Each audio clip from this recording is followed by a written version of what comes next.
İndi bizə deyir ki, bu üçbucağın perimetrini tap. Buranın, kiçik üçbucağın. İlk öncə mən burayla, biz bilirik ki, bax bu bölünüb və buranı yarı bölüb. Mən A ilə Y nöqtəsini birləşdirirəm. Birləşdirəndə burada düzbucaqlı üçbucaq alınacaq. Niyə?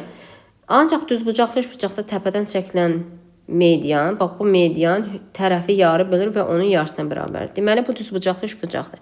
Həm də 17, 15, burada 8 olacaq da. Belə bir üçbucağımız var idi Pifaqor üçlüklərində. Katetləri 8, 15, hipotenuzu 17. İndi biz buradan A, B, Y üçbucağından AB-ni tapaq. O zaman AB bərabərdir. Kök altında biz də bilirik ki 6, 8 üçbucağına 10 ala bilərik. 36 üstə gəl 64. O da bərabərdir 10. Deməli AB-miz oldu 10. 10 olursa yarı bölünür. 5 bura, 5 də bura. Biz indi perimetr B, D, Y-ni tapsaq 5, 5, 6. 5 üstə gəl 5, üstə gəl 6 bərabərdir 16 santimetr. Cavab 16.